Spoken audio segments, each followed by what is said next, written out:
Nilqakom għal programm Mit-sena minn Fatima, programm li huwa mtella minni Fader Hayden fl-okkażjoni taċ-ċentinarju tad-diritt tal-Madonna ġewwa Fatima. F'dawn il-programmi qegħdin nitkellmu dwar il-messaġġ tal-Madonna f'dawn id-diritt u kif nistgħu ngħixuhom fil-ħajja tagħna llum.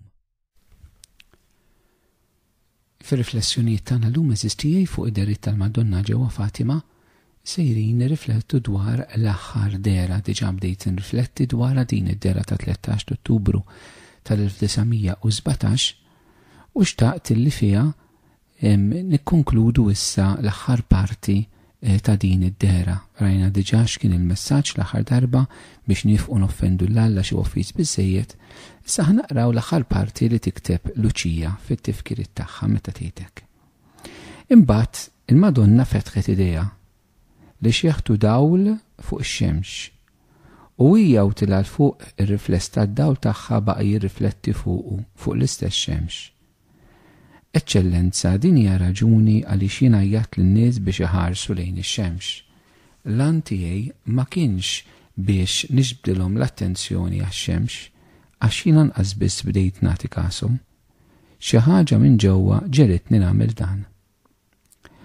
Wara li l-Madonna kienet sparixxiet fid-distanzi enormi u l-firmament, rajna l-San Giuseppe u l-Bambin Ġesu u l-Madonna libsa l-abjad b'mantar blu ħdejn ix-xemx.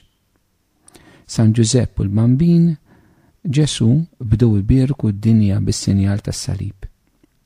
Meta ftit wara temmet id-dera, rajt il-mulej u l-Madonna. Derli li kienet il-Madonna tad-Duluri. Il-mulej beda jbierek id-dinja bl-istess maniera ta' San Giuseppe. Din id-dera spiċċat ukoll u rajt il-Madonna għal darb'oħra u din id-darba kienet tixbaħ lill-Madonna tal-Karmnu. Eżisti jekk l-eluq ta' din id-dera jalaq b'ħafna affarijiet simboliċi. L-ewwel ħaġa hija il-Madonna tippunta lejn ix-xemx u kif nafu smajtu diversi drabi seħ dan il-miraklu fl-aħħar dera l-Madonna kienet wedet sinjal tal-awtentiċità tad-deritt. Dan il-miraklu tax-xemx kif deret, in-nies kif nixfu mill-ewwel, kien madwar xhieda ta' xi 70,000 ruħ għal dan il-famuż miraklu tax-xemx ġewwa Fatima. Ma x'nieħdu minnu? L-ewwel ħaġa sisti ix-xemx fiha nfisha għandha simboliżmu, għaliex ix-xemx li hu d-dawl hija simbolu vera ta' Ġesu fil-mixja tal-ħajja tagħna. Ġifieri il-Madonna tagħlaq billi tipponta lejn ix-xemx b'mod simboliku li huwa Kristu. Anka Padre Pio darba minnhom kien qal sentenza li interessanti għal iktar faċli li d-dinja teżisti mingħajr ix-xemx milli id-dinja mingħajr l-Ewkaristija. Nafu li x-xemx hija ċ-ċentru tal-universu li jagħti id-dawl l-enerġija jżomm l-univers għaddej mill-aspett fiżiku. Ekku Ġesu fl-Ewkaristija mqazza mod speċjali huwa verament il-ċentru tagħna li jrid jagħtina l-ħajja. Imbagħad naraw li anke dan ix-xemx kien hemm dan is-sinjal miraklu jdu li tridu partikolari.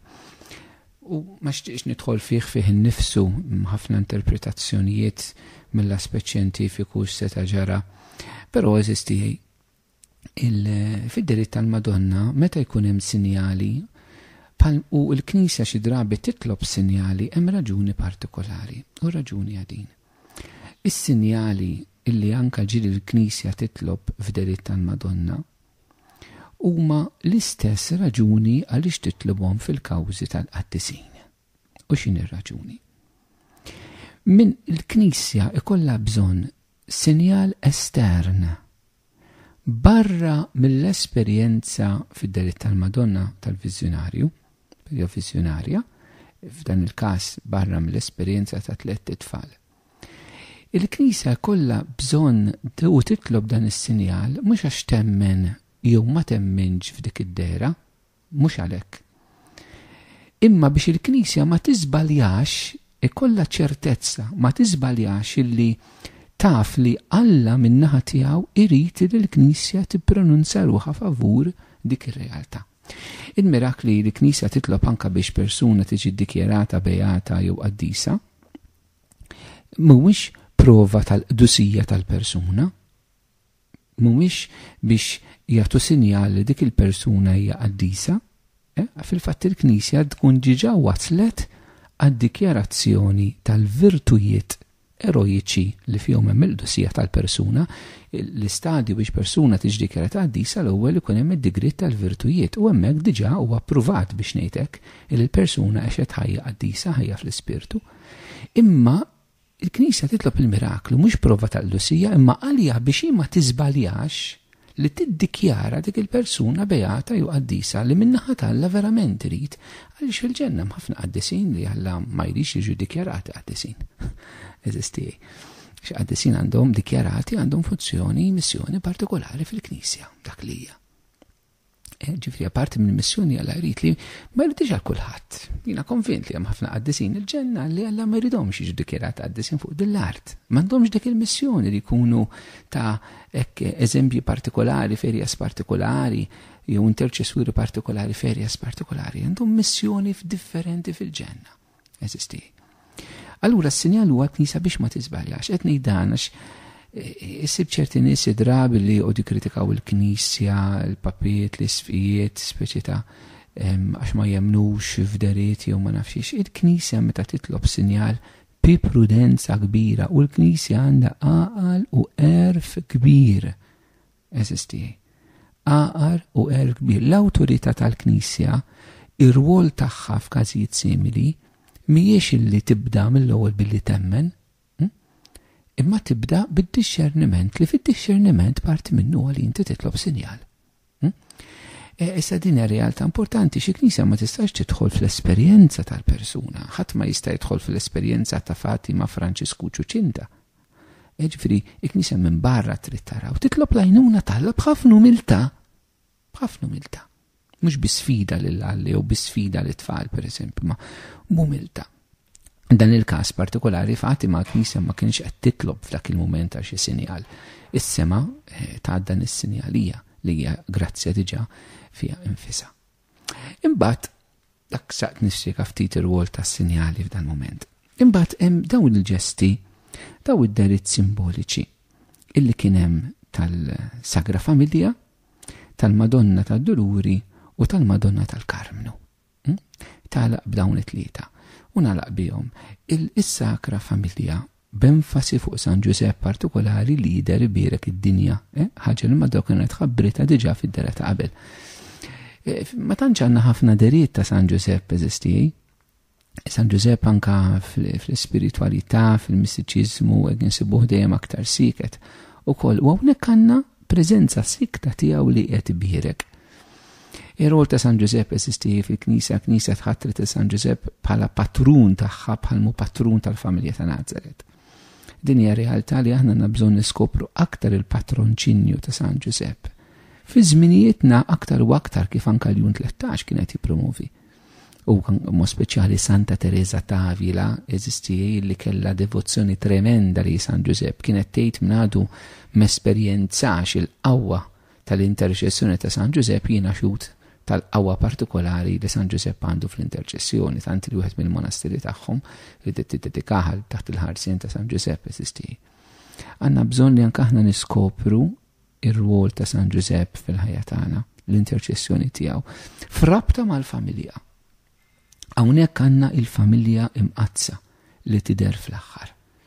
Tibda b'dera tal-Madonna, però twassal għall-familja. U minn hawnhekk nistgħu neħdlu t-titlu s-Sultana tal-familja. Imbagħad għandna anke il-Madonna tal-Karmnu li qed tidher. Li hija it-stands ħafna għall konsagrazzjoni tagħna lil Marija, għall konsagrazzjoni tagħna lil Alla permezz ta' Marija. Il-Madonna tal-Karmnu hija assoċjata ħafna ma' dil-mara li għandha ftuħ totali għall-Ispirtu l-Verġin tisma' l-kelma ta' Alla li tmur li minn sempliċement id-devozzjoni li ninkidbu f'xi ħaġa tal-Karmel u li nilbsu l-abtu tal-Karmnu mod li San Xmunstock. Ċertament dak huma espressjonijiet validi approvati anke mill-Knisja, ma l-qalba warahom hija l-konsagrazzjoni, ġifieri l-għotja totali tagħna l-Alla li f'mod sempliċi hija radikalità tal-Mawmudija. Eżisti. Ir-radikalità tal-Mawmudija li aħna ngħixu ta' u li Alla. ġifiri anka il-Madonna fl-aħħar turina minar kliem imma bil-ġesti il-messaġġ ukoll. Ġifiri li nkunu ta' Alla, li ngħixu bi-radikalità kollha il-Vanġelu. Imbagħad aspetti ieħor li jemna laqbih il-Madonna tidher ukoll bħala il-duluri. Hawnhekk eżisti. Għaliex il-Madonna ġewwa Fatima titkellem ħafna mill-qalb minn futa ta' Ġesu minn dan Alla li woffiż bid-nub tal-bniedem u hija xi maquda ħaġa waħda miegħu, allura hija tbatti biex ngħidlek dan ir-rejection of God, dan ir-refute ta' Alla. Għax hija maquda ħaġa waħda miegħu fl-imħabba hija tgħaddi fil-qalb tagħha dak kollu li anka bina Ġesu jgħaddi minnu. Din hija realtà li hija ħafna importanti li nifhmuha dil-laqda li kellimtkom diversi drabi bejn Ġesu u Marija li toħroġ ħafna b'mod ċar fid-deriet tal-Madonna ta' Fatima li anka tfakkar lilna li aħna ma nistgħux inkunu indifferenti, aħna tħallna wisq f'indifferenza li isma' u hija n-nies ma jemnux kulħadd għandu dritt li jaħseb huwa. Le eżisti. Il-qalb tagħna ma tistax tittikel b'dan il-mod aħna li nemmnu. Aħna li suppost naraw l-affarijiet mill-lenti ta' Alla u nkunu maqudin ma' Alla. Ħanuż espressjonijiet ħafna umani fil-ferħ u n-niket ta' Alla. Eżisti. Il-ferħ u n-niket il-pathos fil-Bibja ta' Alla. Li toħroġ minn din l-intimità spiritwali. Jalla eżisti. Id-deritt ta' Fatima jalqu fiskiet. Wara l-messaġġ hemm ġesti, simboli, fenomeni fis-silenzju. L-aħħar kelma tal-Madonna ta' Alla ġewwa Fatima hija s-silenzju. Għax huwa fiskiet li rridu nilqu l-messaġġ. Fiskiet ta' Nazaret irridu nerġu neħtlu biex Ġesu jitwieled mill-ġdid ġewwa fina. Jalla eżisti hekk il-messaġġ kollu ta' Fatima jiputtana, jixpurunana biex ngħixu ħajja evanġelika iktar radikali bil-xewqa u bil-konvinzjoni u bit-tama li aħna nsiru kol kemm aħna qattisin. Nies ta' Alla, nies li ma noffendux l-Alla, nies li nħobbu l-proxmu u nibdew dan fil-familja tagħna. Jekk nagħmlu dan, il-muljet naslem. Waqt li nirringrazzjakom tal-li segwejtu dan il-programm mit-sena minn Fatima, ejjew nagħlqu flimkien dan il-mument li kellna b'talba li hija marbuta mad-deritt ta' Fatima, talba li tpoġġi lil Ġesu fiċ-ċentru ta' kollox. Nitolbu flimkien. Trinità qaddisa nadurawk. Alla tagħna inħobbuk fis-sagrament imqaddes. Il-mulej jagħtikom islem.